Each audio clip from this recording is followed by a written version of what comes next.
ஒரு முக்கியமான ஒரு அறிவிப்பு என்ன அப்படின்னா, நம்ம கடந்த வருஷம் அல்ஹுதா ஃபவுண்டேஷன் ட்ரஸ்ட் அப்படிங்கிற ஒரு ட்ரஸ்ட் வந்து நம்ம ஏற்படுத்தணும். அந்த ட்ரஸ்டின் வழியாக அல்லாஹ்வுடைய தீனுக்கு தக்குவியத் ஏற்படுத்தக்கூடிய செயல்கள், அது வந்து சில தாவா சென்டர்கள் உருவாக்குறதா இருக்கட்டும், சில தாய்க்களை உருவாக்குறதா இருக்கட்டும், சில புத்தகங்களை மொழிபெயர்க்கிறதா இருக்கட்டும், சிலருக்கு என்னென்ன ஃபெசிலிட்டி செஞ்சு கொடுத்தா அல்லாஹ்வுடைய தீனுக்கு பலம் ஏற்படுத்துமோ அதற்கான வகையில் நம்ம செலவு பண்ணக்கூடிய ஒரு வேலையை வந்து நம்ம இதை செஞ்சுட்டு இருக்கோம். இது வந்து ஜகாத்துடைய அமௌண்ட்டும் நீங்க கொடுக்கலாம்.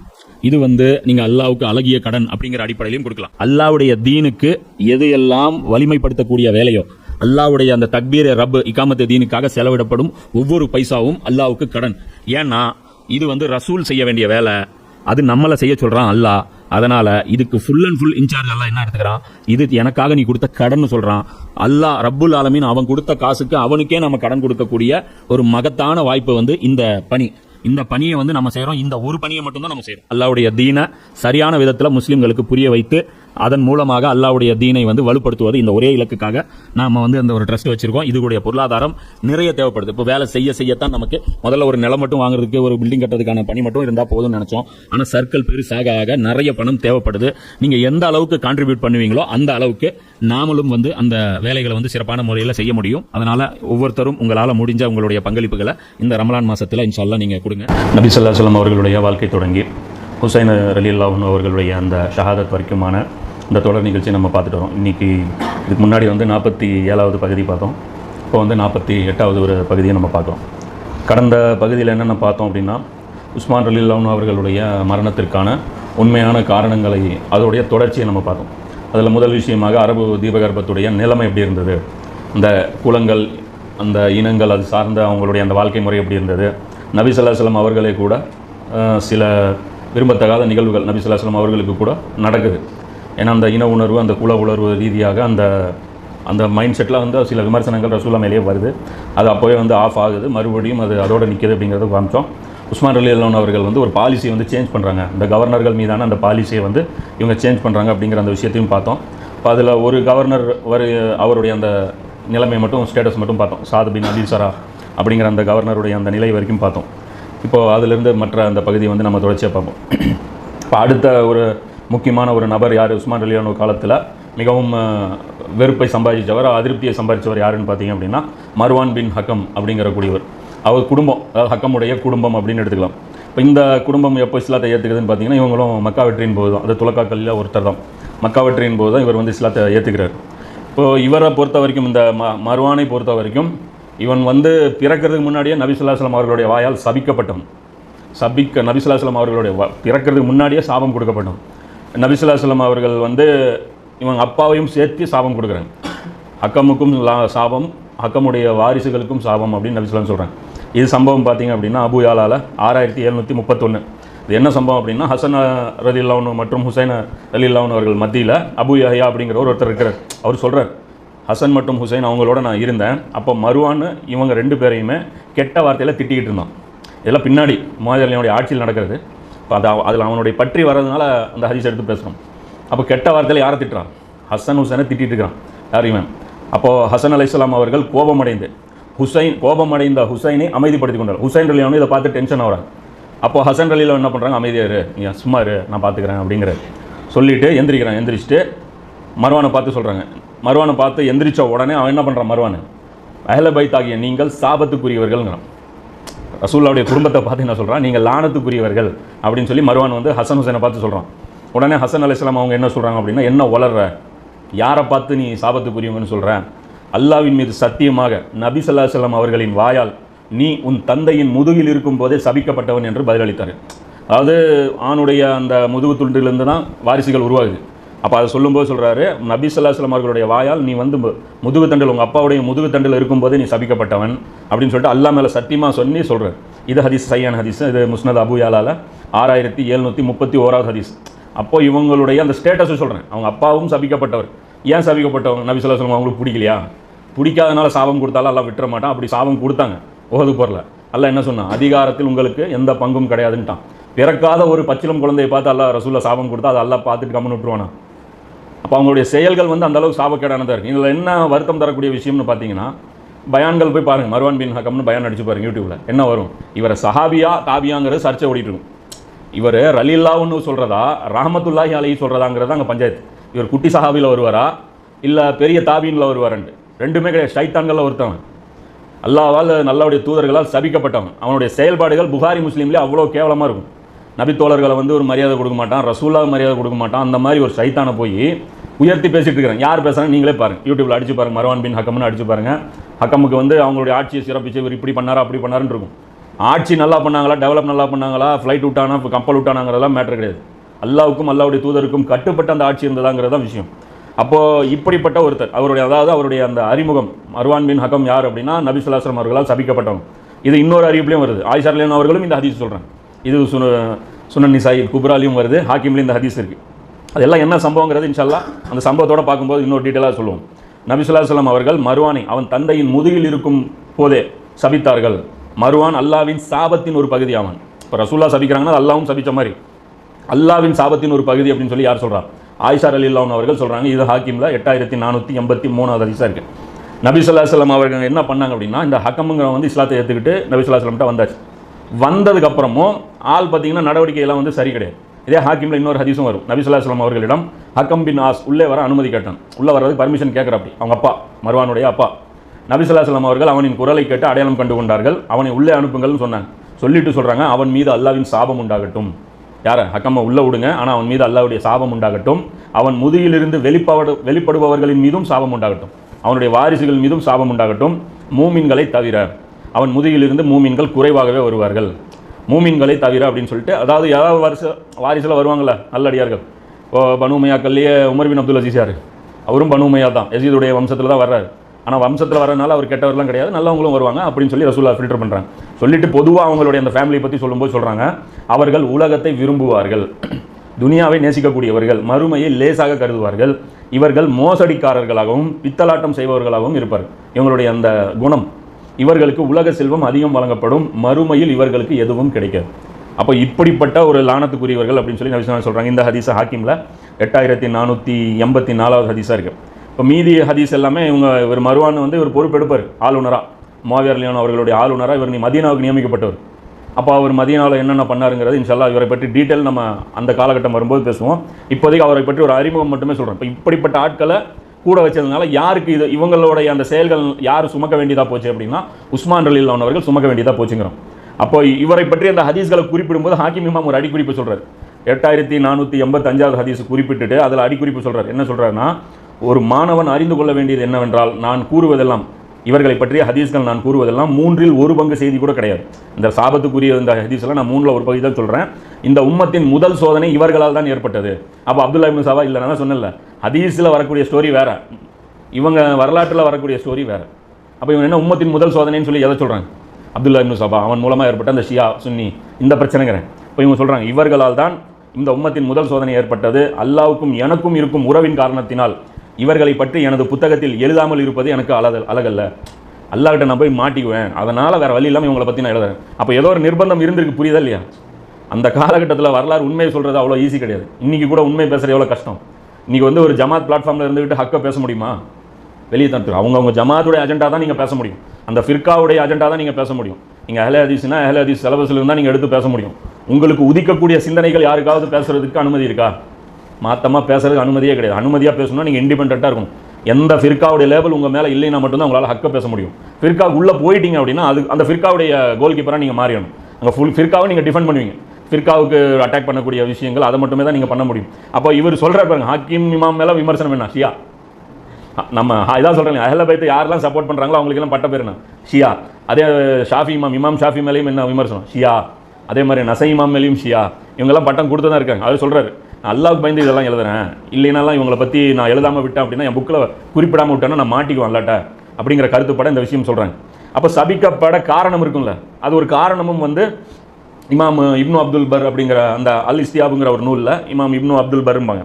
அவர் வந்து ஒரு காரணம் குறிப்பிட்றாங்க. என்ன அப்படின்னா, இவன் வந்து மதீனாவுக்கு வந்துட்டாலும் நபி ஸல்லல்லாஹு அலைஹி வஸல்லம் அவர்களோட இருந்தாலும் இவன் என்ன பண்ணுவானா, ரசூலாவை வந்து கேலி பண்ணுவான். ரசூலா அங்கே இருக்கும்போது வேறேன் அப்படி இப்படின்னு சொல்லி கிண்டல் பண்ணுவான்.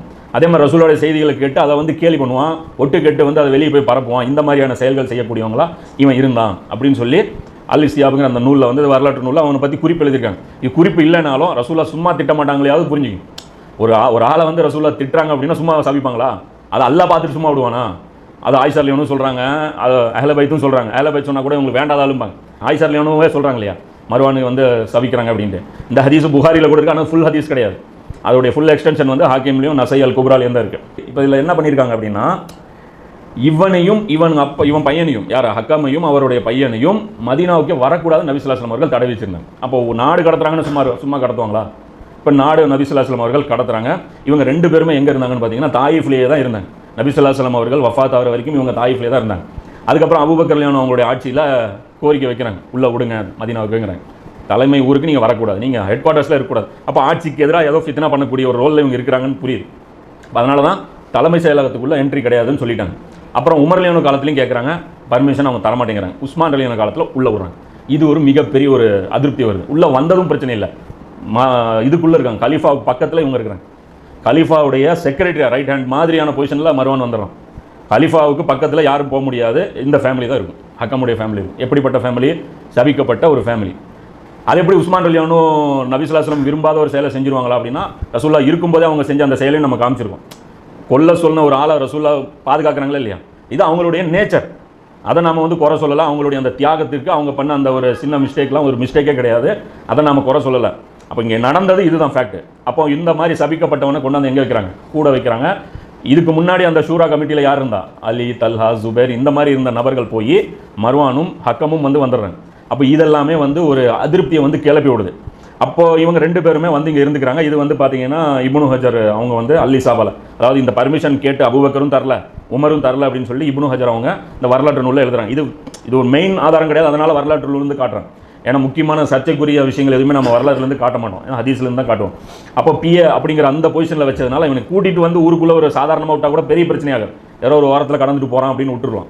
அந்த பிஏங்கிற அந்த பொசிஷன் கொண்டாந்து வரும்போது பெரிய ஆள் இருக்கும்போது இவனை வைக்கலாமா அப்படிங்கிற ஒரு விமர்சனமும் சேர்த்து வருது. அப்போ இந்த ஒரு இதுவும் வந்து உஸ்மான் ரலியல்லாஹு காலத்தில் நடக்குது. அடுத்தது யார் அப்படின்னு பார்த்தீங்கன்னா வலீத் பின் உக்பா. இவன் ஒரு முக்கியமான ஒரு ஆள். இங்கே எல்லாரும் பாருங்கள் நபி தோழர் லிஸ்ட்டில் தான் வருவாங்க. எல்லாம் ஆள் தான், சபிக்கப்பட்டவங்க தான். ஆனால் அந்த ரசூலா இருக்கும்போது முஸ்லீம் ஆயிருக்காங்க. இப்போ என்ன கணக்கில் சொல்கிறது? அதனால தான் துலகான்னு தனியாக பிரிக்கிறோம். இவங்கெல்லாம் தனிங்க பேர் சஹாபின்னு சொன்னாலும் அந்த கிரேடில் அவங்க வரமாட்டாங்க அப்படிங்கிறோம். அப்போ அந்த விஷயத்தை வந்து நம்ம கரெக்டாக பிரிஞ்சு பார்த்துக்கணும். இப்போ இந்த வலீத் பின் உக்பாங்கிறவர் யாருன்னு பார்த்தீங்கன்னா இவரும் துலக்காலில் ஒருத்தர் தான். இவரை பற்றியும் குர்ஆனில் ஒரு வசனம் இருக்குது, பிரபலமான ஒரு வசனம். இறை நம்பிக்கை கொண்டவர்களே, பொய்யன் ஒருவன் ஏதேனும் ஒரு செய்தி உங்களிடம் கொண்டு வந்தால் அதன் உண்மை நிலையை நன்கு விசாரித்து தெளிவுபடுத்திக் கொள்ளுங்கள். நீங்கள் தெரியாத்தனமாக ஏதேனும் ஒரு கூட்டத்தினருக்கு தீங்கிழைத்து விட்டு பின்னர் உங்கள் செயலுக்காக வருந்தும் நிலை ஏற்பட்டு விடக்கூடாது அப்படின்னு சொல்லி அல்லாஹ் சொல்கிறான். அந்த பொய்யன் யார்? இந்த வலீத் பின் உக்பா தான். அல்லாஹ் குர்ஆனில் வந்து அல்லாஹ்வுடைய வாயால் பொய்யன்னு சொல்லியும் இந்த இவங்கெல்லாம் பேசுனா கரெக்டாக நடந்துங்கன்றப்ப ஆள் பார்த்தா யார்? இப்போ ஸ்டேட்டஸ் எடுத்து என்ன ஸ்டேட்டஸ்? நபித்தோழர்னு. இப்போ நபித்தோழர்னு சொல்லினா இப்போ எப்படி மாண்புமிகு பொய்யர்னு சொல்கிறதா என்ன கணக்கு? அப்போ இந்த மாதிரி இருக்கார். இப்போ இவரை பற்றியும் வந்து சும்மா கிடையாது, வேலையும் அந்த மாதிரி பண்ணுறாரு, சாதாரண வேலையும் கிடையாது. ஏதோ பொய் சொன்னார் திருந்திட்டார் அப்படிலாம் கிடையாது. பின்னாடியும் அது தொடருது, செயல்கள்லாம் மோசமான செயல்கள் தொடருது.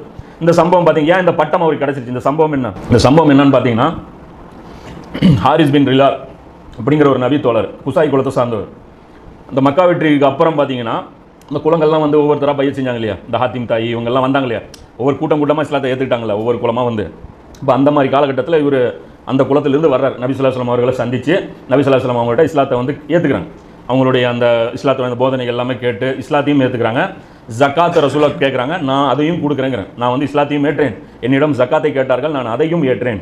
நான் என் சமுதாயத்திடம் சென்று அவர்களையும் இஸ்லாத்தை நோக்கி அழைப்பேன், அவர்களிடமும் ஜக்காத் கேட்பேன் அப்படின்னு வாக்குறுதி கொடுத்துட்டு வர்றார். கொடுத்துட்டு யாரெல்லாம் என் பேச்சை கேட்குறாங்களோ அவங்கக்கிட்ட நான் ஜக்காத் வசூல் பண்ணி வைக்கிறேன். ஒரு குறிப்பிட்ட ஒரு டைம் ஃபிக்ஸ் பண்ணிக்கிறாங்க, ஒரு 15 நாள் 20 நாள் 1 மாதம் இப்படி கணக்கு வச்சுக்கிட்டு அந்த டைமுக்கு அதுக்கப்புறம் நீங்கள் ஆள் அனுப்புங்க, நான் ஃபண்டெல்லாம் கலெக்ட் பண்ணி வைக்கிறேன், நான் கலெக்ட் பண்ணி கொடுக்குறேன், முஸ்லீமான ஆளுடைய ஃபண்டை கலெக்ட் பண்ணி நான் கொடுக்குறேன் அப்படிங்கிறார். இவர் குலத்தோடைய தலைவர் கிடையாது, ஒரு குலத்தில் சாதாரண ஒரு பொசிஷனில் இருக்கிற ஒரு ஆள் தான். இவர் வந்து போகிறார். அப்புறம் குறிப்பிட்ட ஒரு நேரம் வருது. அந்த குறிப்பிட்ட நேரம் வந்தும் நபி ஸல்லல்லாஹு அலைஹி வஸல்லம் அவர்கிட்ட எந்த ஒரு பிரதிநிதியும் வரல ஜக்காத் வசூல் பண்ணுறது. அப்போ இவர் என்ன பண்ணுறாரு? மனசுக்குள்ளேயே கவலைப்படுறாரு, என்ன நடந்திருக்கும், ஒரு வேளை நபி ஸல்லல்லாஹு அலைஹி வஸல்லம் அவர்கள் என் மேலே கோபமாக இருக்காங்க அப்படின்னு சொல்லிட்டு அல்லாவும் அவன் தூதரும் என் மேல் கோபத்தில் இருக்கிறாங்க, அதனால தான் என் பேச்சுக்கு மதிப்பளித்து ஆளை அனுப்பலை, நான் இங்கே ஜக்காத்தெல்லாம் கலெக்ட் பண்ணி வச்சுருக்கேன் அப்படின்னு சொல்லிட்டு என்னவா இருக்கும் அப்படின்னு சொல்லி வெயிட் பண்ணி பார்க்குறாங்க, வரவே இல்லை. அப்புறம் என்ன பண்ணுறாங்க? எடுத்துகிட்டு கிளம்புறாங்க. எடுத்துகிட்டு ஜக்காத்தை எடுத்துக்கிட்டு சரி நம்மளே போய் மதீனாவில் போய் கொடுத்துட்டு வந்துடுவோம் அப்படின்னு கிளம்புறாங்க. கிளம்புன்னு பார்த்தா வழியில் ஒரு மதீனா வெளியே ஒரு படம் வந்துட்டுருக்கு. என்ன படம் வருது, எங்கே போயிட்டுருக்கிறீங்க அப்படின்னா உங்களுக்கு எதிராக தான் போர் தொடுக்க வந்துட்டுருக்கோங்கிறது. என்னங்க சொல்கிறீங்க, நான் வந்து ஜக்காத் வசூல் பண்ணிட்டு வந்துட்டு இருக்கேன், எங்களுக்கு எதிராக போர் தொடுக்க வரீங்களா, யார் அனுப்புனா அப்படின்னா நபி ஸல்லல்லாஹு அலைஹி வஸல்லம் அனுப்புனாங்கிறேன். என்ன நடந்துச்சு அப்படின்னா, வந்த வலீத் பின் உக்குபாவை நீங்கள் விரட்டி அடிச்சிங்களாம், கொலை பண்ண முயற்சி பண்ணிங்களாம், ஜக்காத்தும் தரமாட்டேன்ட்டிங்களாமா, அது வந்து சொன்னார், அதுக்கப்புறம் நாங்கள் படையெடுத்துட்டு வந்திருக்கோம் அப்படிங்கிறேன். அப்போ இவர் நேராக போகிறார், வலீத் பின் உக்குபா அந்த மூஞ்சே நான் பார்த்ததில்லை, யார் இருந்தாலும் நான் வர்றேன் நேரில் அப்படிங்கிறார். நேராக நபி ஸல்லல்லாஹு அலைஹி வஸல்லம் போகிறாங்க. போன உடனே நடந்தது என்னன்னு பார்த்தீங்கன்னா, இவர் போயிருக்கிறார், வலீத் பின் உக்குபா போயிருக்கார். இவங்க எல்லாரும் முஸ்லீம் ஆனாங்களா இல்லையான்னு கன்ஃபார்மாக தெரியல.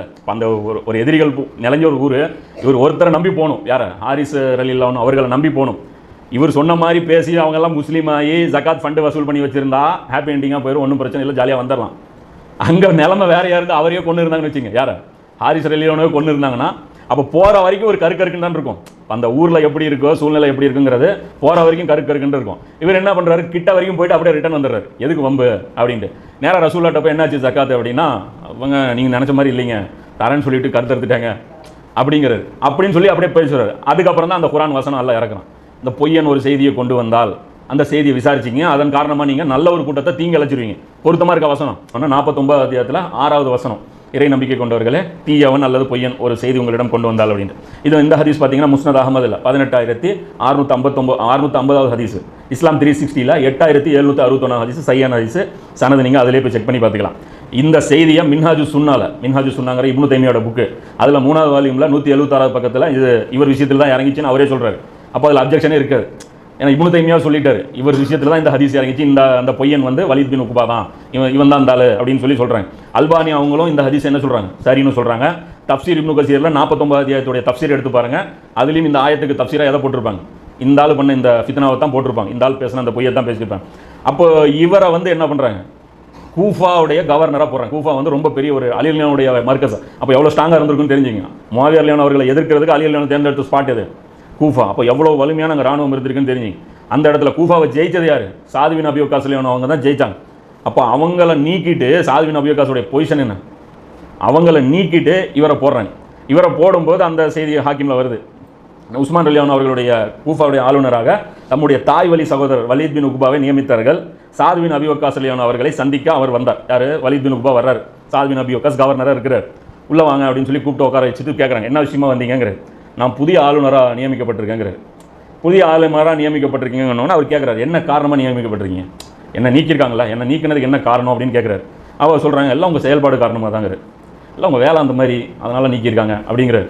அப்போ அவர் சொல்கிறாரு, அல்லாவின் மீது சத்தியமாக நீங்கள்லாம் இப்போ திடீர்னு புத்திசாலி ஆகிட்டீங்களா, இல்லை நாங்களாம் முட்டாள் ஆகிட்டோமான்னு தெரில அப்படிங்கிறார். உங்களுக்கெல்லாம் திடீர்னு புத்தி வந்துருச்சா, இல்லை எங்களுக்கெல்லாம் மரக்கண்டு போச்சா, இல்லை உங்களுக்கெல்லாம் கெப்பாசிட்டி இன்றைக்கெல்லாம் இந்த துலக்காக்கெல்லாம் நீங்களாம் பெரிய ஆள் ஆகிட்டீங்களா அப்படிங்கிற கருத்தில் அவர் கேட்குறாரு. அந்தளவுக்கு நான் முட்டாள் ஆகிட்டேனாங்கிறார். அவர் சொல்கிறார், அப்படிலாம் கிடையாது, இது வந்து பலத்தை கொண்டு நாங்கள் மேலே வந்துருக்கோம், எங்கள்கிட்ட சக்தி இருக்குது, ஆற்றல் இருக்குது, அதை கொண்டு வந்துருக்கோம். மன்னராட்சி மைண்ட் செட்டில் பேசுகிறார். பலம் இருக்கிறவன் வலியவன் வாழ்வாங்கிறது என்னது, மன்னராட்சியோடைய அந்த இது இந்த கெத்தாக பேசுகிறார். அதுக்கு சாத் பின் அபி வக்காஸ் சொல்கிறார், ஆமாப்பா கரெக்டாக தான் சொல்லிக்கிறா, நீ பலத்துக்கு தான் வந்திருக்கிறா, சரி பொறுப்பெடுத்துக்கோங்கிற. ஹாக்கிம்ல 4547வது ஹதீஸ். இவர் பொறுப்பெடுத்துட்டார். சரி பொறுப்பெடுத்ததுக்கப்புறம் திருந்திருப்பார், நல்ல மனிதராக மாறி இருப்பாருங்க, அதுவும் கிடையாது.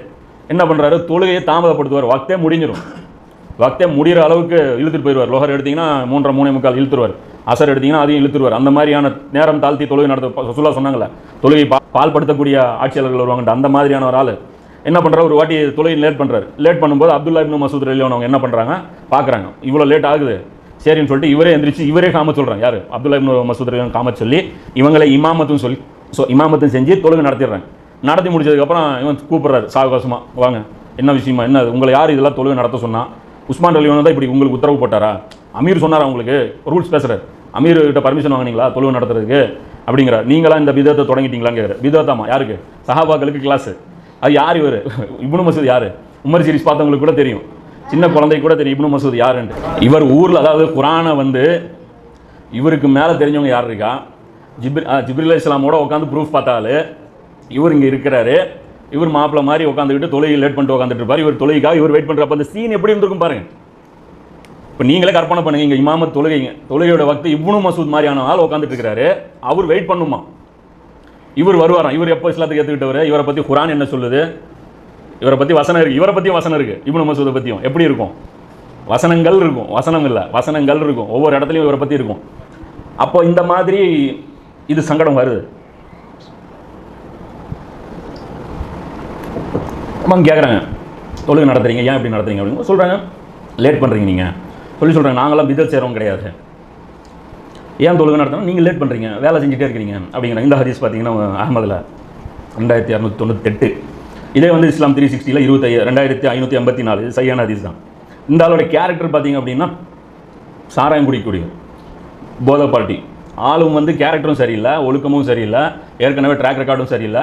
இவர் மிஸ்வர் பின் மக்ரமர் ரலியல்லாஹு அவங்க அறியக்கூடிய ஒரு ஹதீஸ், புகாரிலேயே இருக்கு இந்த ஹதீஸ் எல்லாமே.